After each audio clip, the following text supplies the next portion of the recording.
She had nothing to offer, nothing but wet skin, broken pride, and a silent prayer that someone would see her.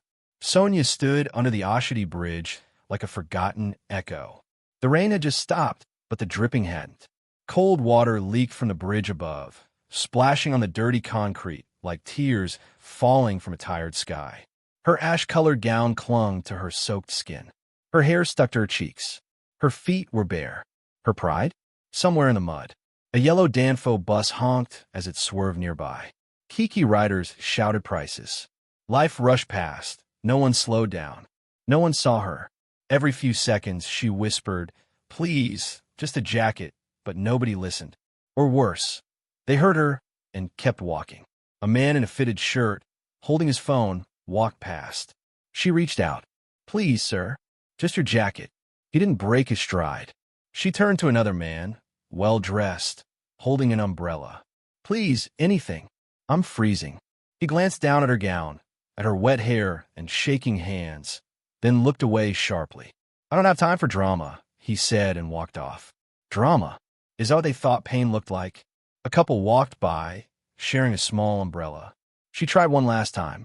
"Please, just call a taxi for me." The woman pulled her boyfriend close, eyes wide with fear. "Let's go. These people can be dangerous." These people. Sonia bit the inside of her cheek to stop the tears. They had no idea that this morning she was in Banana Island, sipping tea in silk pajamas. No idea that the fingers now trembling from cold had signed a billionaire deal just hours earlier. No one cared that she was Sonia Benson, CEO of Benson Tech, one of the fastest-growing startups in Nigeria. A billionaire, a mother, a woman. Right now, she was just a shadow under a bridge. But she had chosen this. Earlier that day, her 15-year-old daughter, Eleliana, had asked her a question that wouldn't let her rest. "What if you didn't look rich, Mom? What if you looked like them?" Sonia had frowned. Them. I mean, regular. Or poor. What if you went out looking like someone who had nothing, just to see who'd still help you? Who would even notice you? The thought had hit her like a quiet slap. It was risky, reckless, maybe foolish, but something in her heart had stirred. What if, by late afternoon, she had made up her mind? She changed into an old ash gown from her university days, removed all her jewelry, tied her hair in a rough bun. No makeup, no perfume. She handed her phone to Leliana and took a hidden backup iPhone in case of emergency. When the rain began that evening, she asked her driver to drop her at Oshidi Underbridge and told him not to wait. If someone could be kind here, where no one expected kindness, then maybe that kindness was real. But standing here now, cold and ignored, Sonia started to wonder if she'd made a mistake. Her fingers were numb. Her back ached. And the shame of being dismissed again and again had curled into her chest like smoke. She almost gave up, almost turned to walk away. Then footsteps. Soft, slow, careful. A man's voice, quiet but warm, broke through the noise. "Madam," he said gently, "you're shaking." She looked up. He wasn't what she expected. Dark-skinned, beard overgrown, hair tangled. His yellow t-shirt had holes. His jeans were stained and torn. He looked like he lived in places where people didn't ask names. But his eyes were gentle, steady. Before she could speak, he took off his coat, brown, old, worn through in places, and wrapped it carefully around her shoulders. "Please," he said, "sit, just for a bit. You need to be strong before you go." Sonia blinked. She hadn't imagined this. Not like this. His kindness felt too real, too raw. He didn't ask who she was. Didn't wait for thanks. He just helped. She followed him to a wooden bench in the shadows. It was damp, uncomfortable, and far from safe. But with him, it felt like the only warm place in the world. They sat in silence for a moment. Then Sonia asked, her voice barely louder than the rain, "Why did you help me?" The man didn't rush his answer. He looked down at his hands, cracked, rough, tired. "Because I know what it feels like," he said finally, "to need help and watch the world walk past like you're nothing." Sonia's throat tightened. "Tell me," she whispered, "if you don't mind." He looked up, as if checking if she was serious. Then he nodded once. "My name is Benjamin Okafor," he said, and then he told her his story. A top software engineer in South Africa. trusted, brilliant, on track to lead an expansion team. Until one day, he was arrested at work. His wife had hidden illegal substances in his office bag, framed him, partnered with people she owed money. He was dragged from his desk in handcuffs. No trial, no explanation that mattered. 2 years in prison. His voice broke when he said it. I used to dream my daughters would visit me, that she'd explain it was a mistake. But she never came. And when I got out, she was gone. Took the girls, sold the house, emptied everything. Sonia didn't move. Couldn't. Benjamin continued, eyes glassy. I came back to Nigeria with nothing. Tried to rebuild, but my parents fell sick. No money for the hospital. I watched them die in my arms. Silence fell again. I lost everything, he said quietly, even hope. But he hadn't lost kindness. And that, somehow, made Sonia's chest ache more than anything. After everything, this man still chose to offer the last thing he had, his coat. She pulled it tighter around her shoulders, tears slipping down her cheeks. After all that, she whispered, you still chose to be kind. Benjamin smiled softly. Kindness, he said, is the only thing life couldn't take from me. Then he stood up suddenly. Wait here, he said. Benjamin, no. But he was already jogging toward a street vendor. Sonia watched him argue gently with the woman, shake his head, then reach into his pocket and hand her what must have been his last coins. He came back carrying a small plastic cup of hot pap. He handed it to her with both hands, like it was sacred. I don't have much, he said shyly, but this might help. Sonia stared at the cup. Her hands trembled. She had designed this test. She had expected disappointment. But not this. Not this level of selflessness. Not from a man with nothing. She took a deep breath, reached under her gown, and pulled out the iPhone. Benjamin froze. Sonia unlocked it, her fingers steady now. David, she said quietly, bring the convoy. Now. What? Benjamin asked, confused. Convoy. He didn't get a reply. Moments later, the sound of heavy engines echoed under the bridge. Headlights cut through the dark like fire. 3 black SUVs rolled to a stop. Benjamin turned, eyes wide. The crowd nearby turned too. What's happening? He whispered.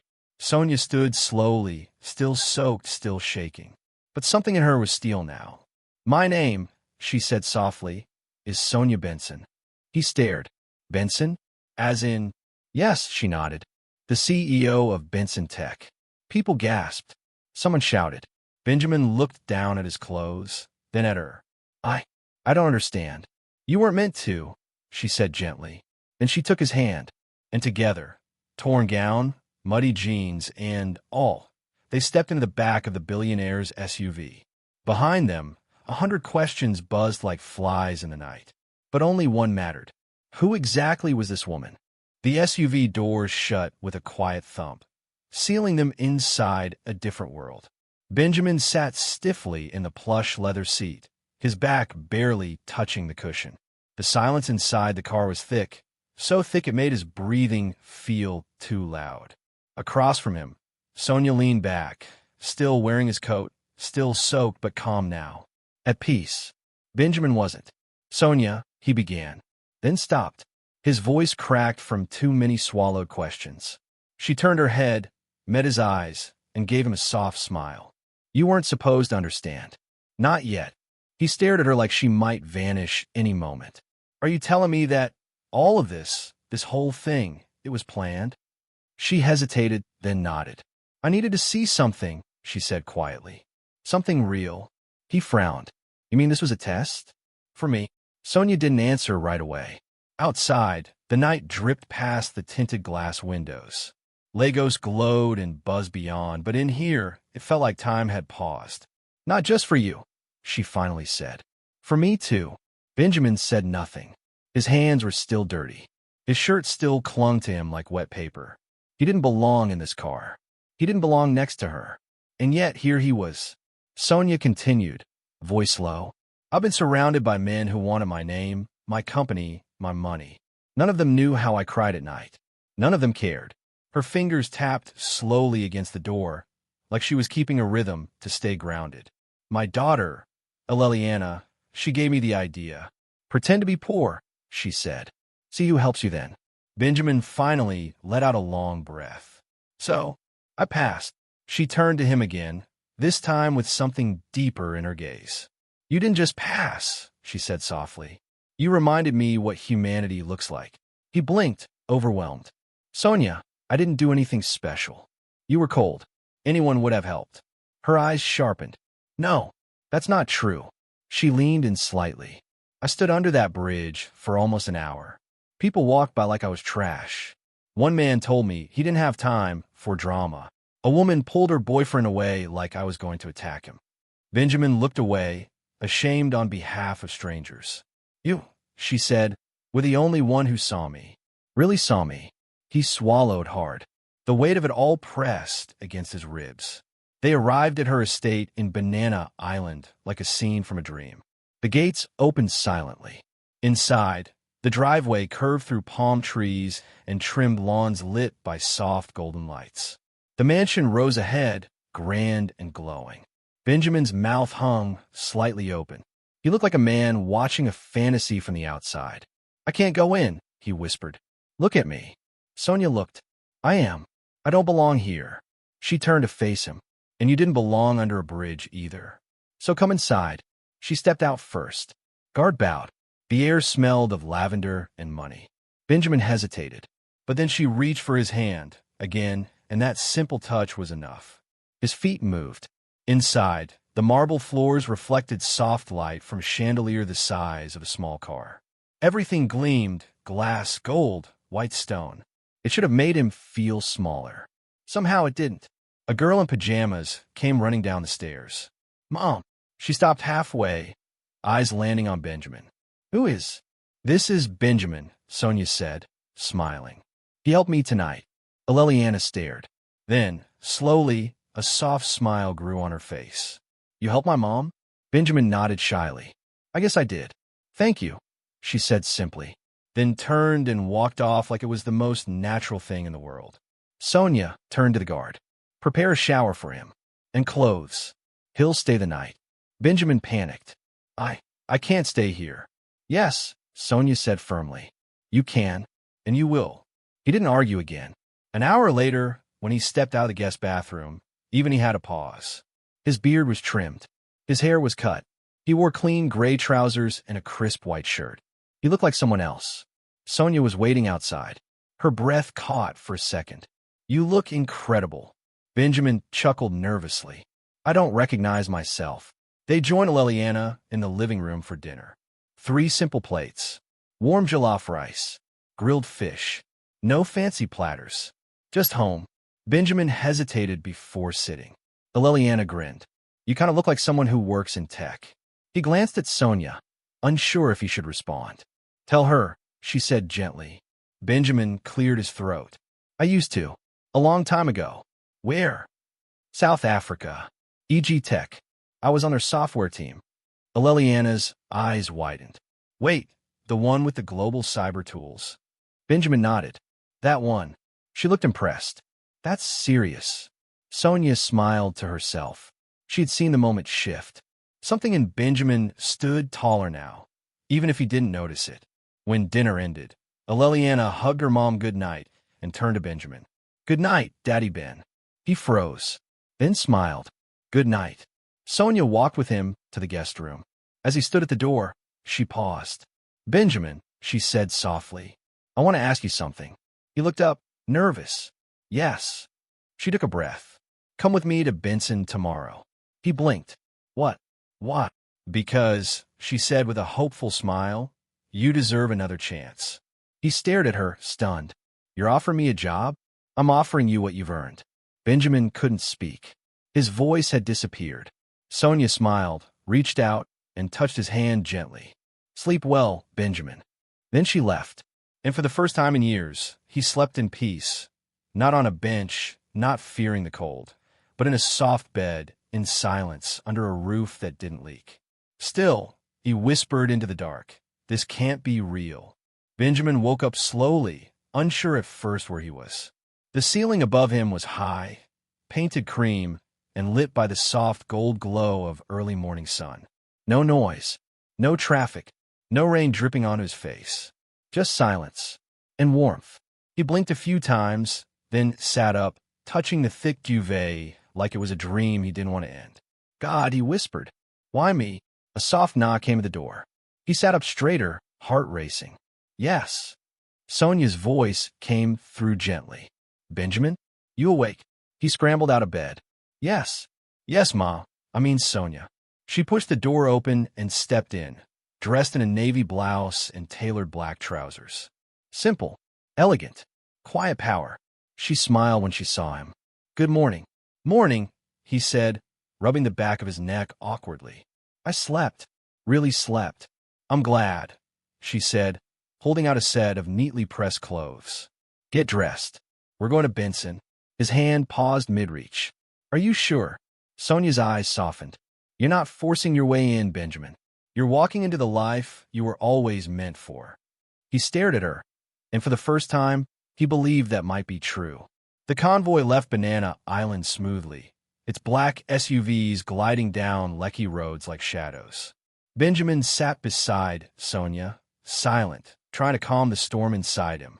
Everything felt too large, too sudden, too much. Outside, the city rushed past.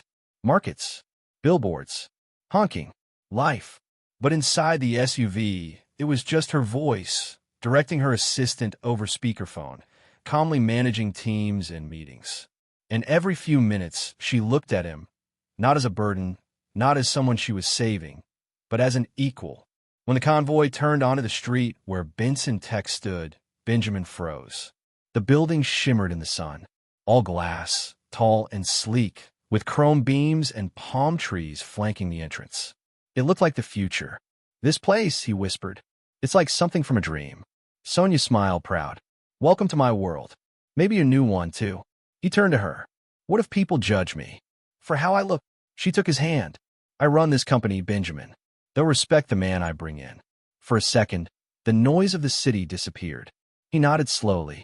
Inside the lobby, the atmosphere shifted. The staff greeted Sonia like royalty. Good morning, Ma. You look lovely today, Ma. Welcome, Ma. They didn't know the woman who had just walked in wearing a torn gown the night before. But their voices dropped as soon as they saw Benjamin. Whispers, glances, confusion. Who's that? He doesn't look like a guest. Sonia ignored them all. Walk with me, she told him. And he did. On the top floor, she led him into a glass-walled conference room buzzing with energy. Screens glowed with code, dashboards, charts. The engineering team sat around a long table. They stood when she entered. Good morning, Ma, they chorused. She gave a nod, then gestured toward Benjamin. This is Benjamin Okafor. He'll be joining the software engineering team. Silence. Not disrespectful, just stunned. One young engineer blinked. Sorry, Ma, what department? Sonia smiled thinly. Software. A pause. Another voice. But does he have experience? A bolder one, his appearance. Benjamin felt the shame rush up his neck, the sweat on his back. He wanted to disappear. But Sonia stepped forward, her voice clear. His appearance last night saved my life. The room stilled. And his experience, she added, is more than all of you combined. They looked confused, curious, skeptical. Benjamin, she said gently, tell them. He swallowed, then took a small breath. I was a lead engineer at EG Tech in South Africa. Worked on the security framework. I was supposed to head the Nairobi expansion before everything went wrong. A soft gasp. One of the engineers dropped his pen. EG Tech. The EG Tech. He nodded once. The head of engineering stepped forward. Slowly, respectfully. Welcome to the team, sir. Benjamin shook his hand. It was firm, real. For the first time in years, someone called him sir. Sonia showed him around. Labs, server rooms, creative spaces. Everywhere they went, people watched. Some whispered. Others nodded politely. By the time they reached her office, Benjamin looked like he had walked 100 miles. He stood by the window, looking out at the water.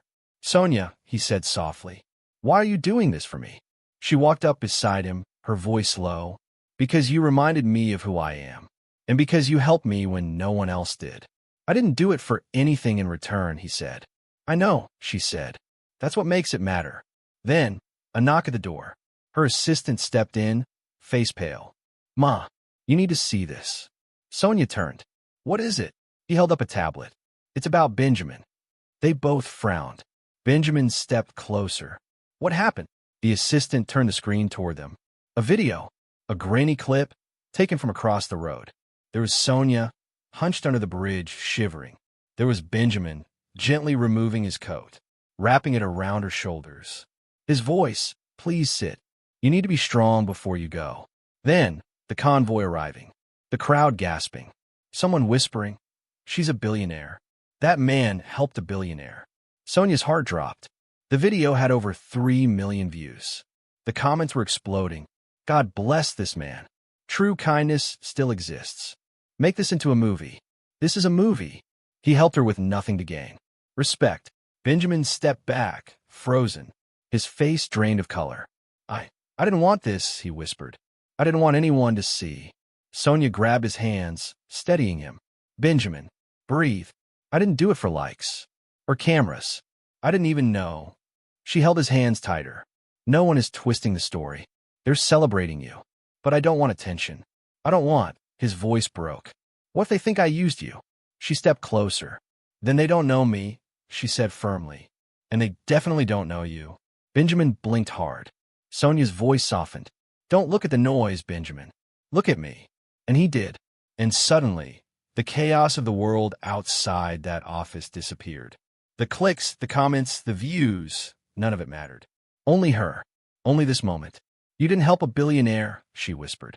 You helped a woman. The days after the video exploded were a whirlwind. Benjamin, once invisible under a bridge, was now everywhere. His name trended online. News anchors told his story with dramatic pauses.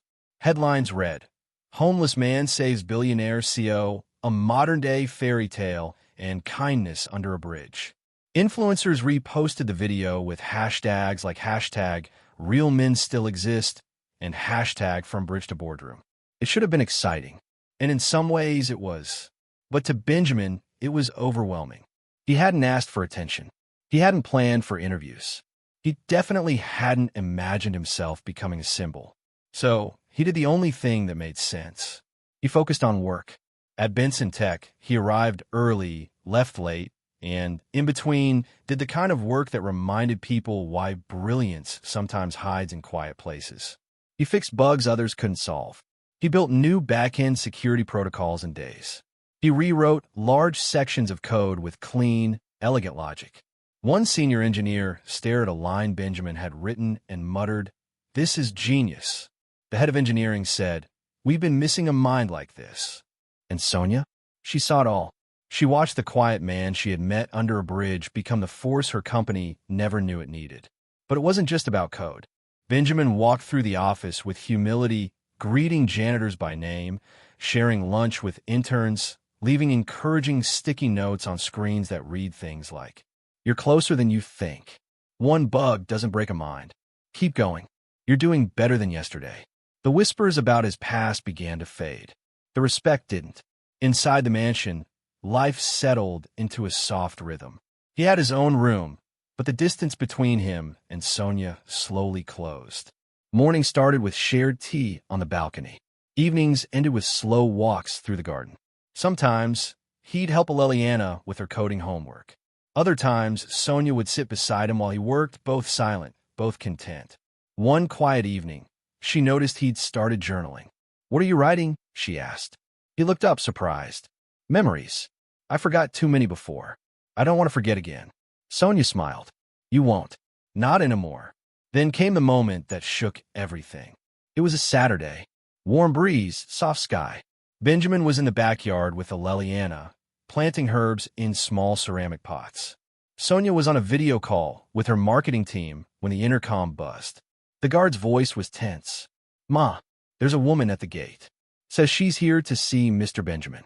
Sonia frowned. "Name?" She says, "Grace." The name landed like a stone in her chest. She stepped outside. Benjamin was still kneeling, wiping dirt off his hands. When Sonia told him, his entire face changed. He stood, slowly. At the gate, the past was waiting. Grace wore gold heels and an expensive Ankara gown. Her sunglasses sat perched on her head like a crown. Her nails were freshly done, her smile plastic. Benjamin stopped a few feet away. "Hello, Benjamin," she said like nothing had happened, like she hadn't ruined him. He didn't respond. "I saw the video," she continued. "You, helping a billionaire? Imagine my shock." Still, he said nothing. She shifted. "I thought we should talk. You know, for closure." He finally spoke. "Closure?" She gave a half shrug. "Maybe even reconnect. For the girls." Benjamin stared at her like he was trying to understand how a person could show up with so much nerve. "You mean the daughters you took away?" he asked softly. "The ones I prayed to see for years." She looked down briefly, but then quickly said, "I did what I thought was right. You were in prison. Because of you." That stopped her. He stepped closer. "You framed me, sold our house, left the country, and now you come back because I'm trending." She opened her mouth, but he wasn't done. "I don't need closure. I found peace, and you didn't give it to me." She blinked rapidly. "So this is how it is now?" "No," he said calmly. "This is who I am now." And then he walked away, back through the gates, back toward the life he had earned. That night, Benjamin stood on the upstairs balcony alone. The stars were soft above him, the city buzzing faintly in the distance. Sonia joined him quietly. "You didn't tell me she might come," she said.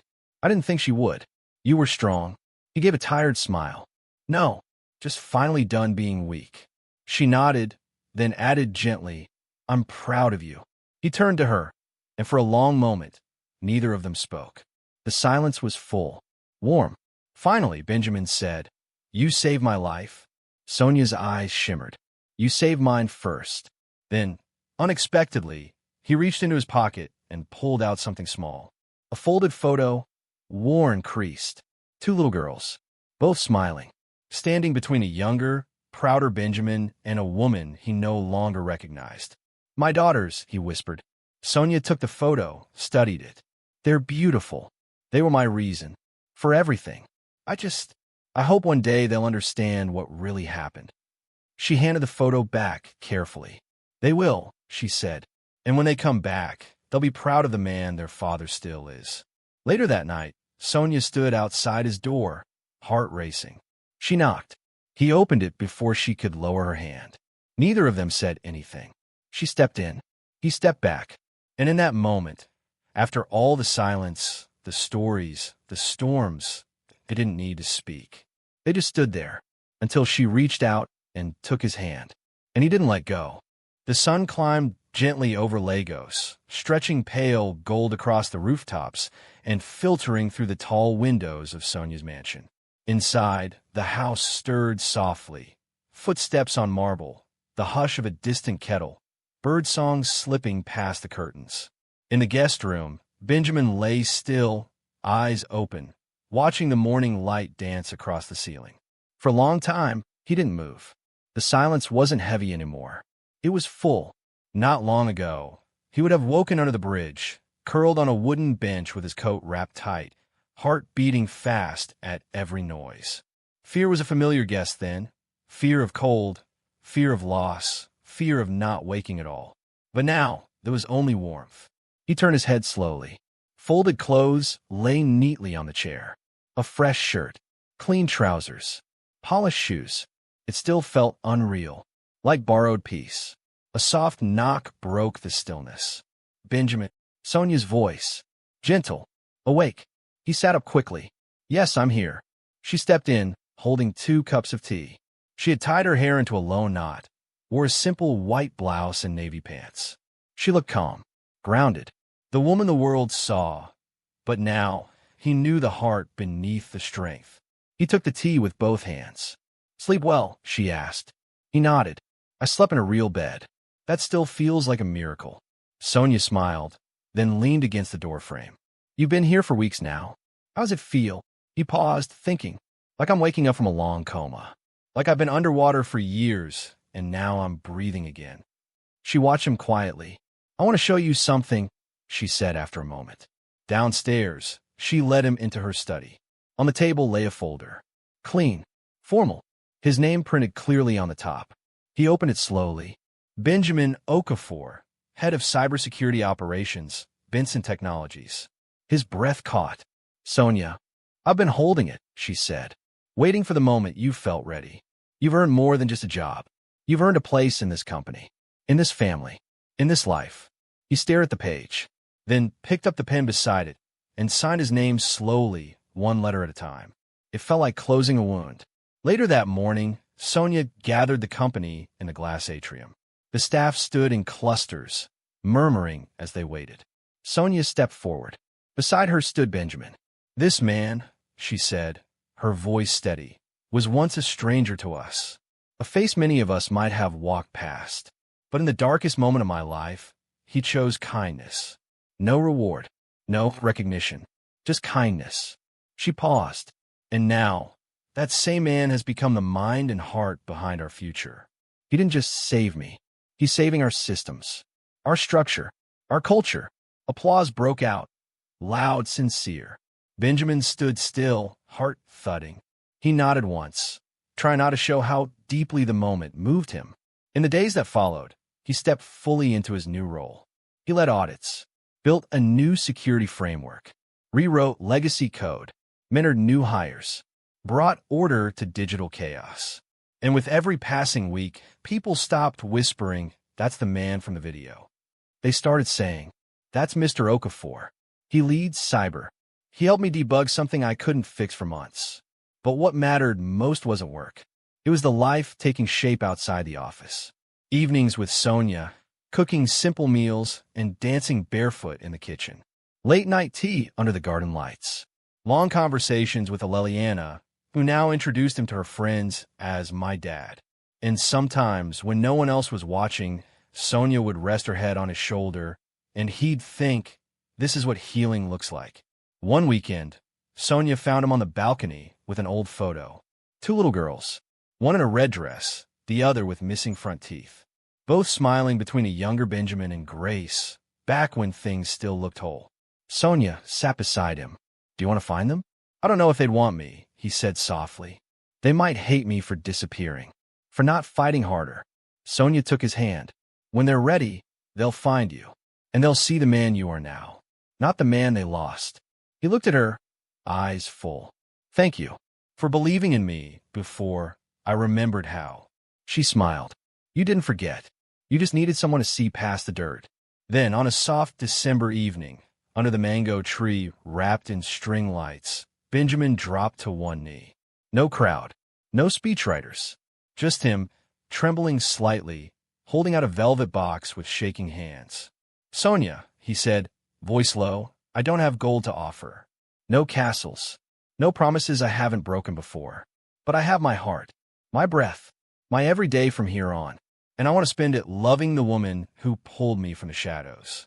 Her hands flew to her mouth, eyes wet with shock. "Benjamin," she whispered, "are you serious?" "I've never been more." She laughed through her tears. "Yes, yes, of course, yes."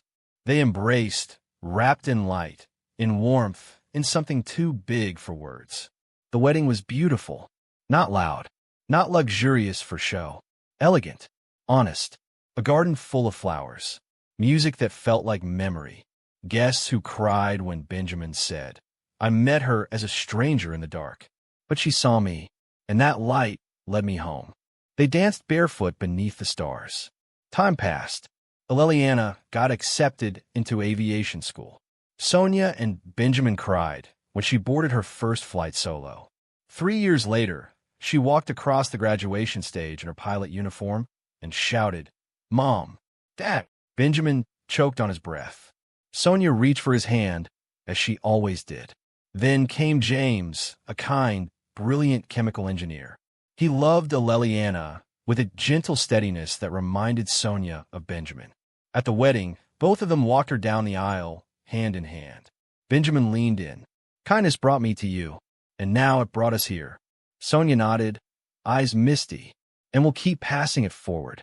They grew older, but some things never changed. Tea on the balcony, gardening on Sunday mornings, code reviews that turned into jokes, laughter over shared memories, quiet kisses in the hallway. Every year on the anniversary of that rainy night, they visited Oshidi Bridge, not to remember pain, but to remember that kindness had the power to rewrite fate. Benjamin would place a single brown coat on the bench. And Sonia would whisper, "We were strangers once." And Benjamin would smile, taking her hand, "But now we're everything." And above them, the world would keep spinning. Not always kindly, not always cleanly, but sometimes, when hearts break open, something new begins. Like a second sunrise.